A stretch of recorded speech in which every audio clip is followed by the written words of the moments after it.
SC వర్గీకరణ బిల్లుకు governor ఆమోదం. నేడో రేపో ఉత్తర్వులు అయిపోయింది. ఎస్సీ బిల్ అయిపోయింది, ఇక బీసీ బిల్లు ఒకటి పెండింగ్.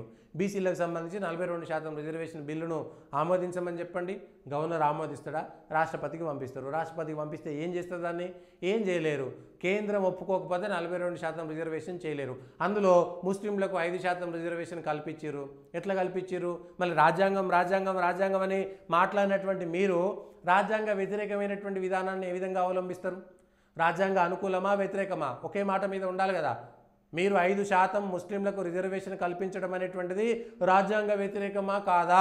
మరి ఆ రాజ్యాంగ వ్యతిరేకమైనటువంటి పనులు చేసినటువంటి మీరు ఇవాళ రాజ్యాంగ పుస్తకాన్ని పట్టుకొని ప్రదర్శించేటువంటి అర్హత ఉందా లేదా అనేటువంటి విషయాన్ని కూడా కాంగ్రెస్ నాయకులపైన ప్రశ్నలు సంధించబడవా? కాంగ్రెస్ నాయకులు ఆత్మపరిశోధన చేసుకోవాల్సినటువంటి అవసరం ఉందా లేదా? ఇది అంబేద్కర్ గారి అభిప్రాయానికి వ్యతిరేకమా కాదా? ఆయన చెప్పినటువంటి విధానానికి వ్యతిరేకమా కాదా? ఇది రాజ్యాంగానికి తూట్లు పొడవడమా కాదా? మతపరమైనటువంటి రిజర్వేషన్లకు అంబేద్కర్ గారు కానీ రాజ్యాంగం కానీ ఎక్కడ కూడా అనుమతించట్లేదు. రాజ్యాంగాన్ని తుంగలో తొక్కి పక్కకు నెట్టి కాంగ్రెస్ పార్టీ, కాంగ్రెస్ నాయకత్వం గతంలో, ఆ తర్వాత టీఆర్ఎస్, ఇప్పుడు ఉన్నటువంటి కాంగ్రెస్ ముస్లింలకు 5% రిజర్వేషన్ ఇచ్చి నిజమైనటువంటి హక్కుదారులైనటువంటి బీసీల యొక్క నోటికాడి 5% రిజర్వేషన్ను తింటే ఇవాళ బీసీలు ఢిల్లీలలో ధర్నాలు చేసినటువంటి బీసీ సంఘాలు సమాధానం చెప్పాలి.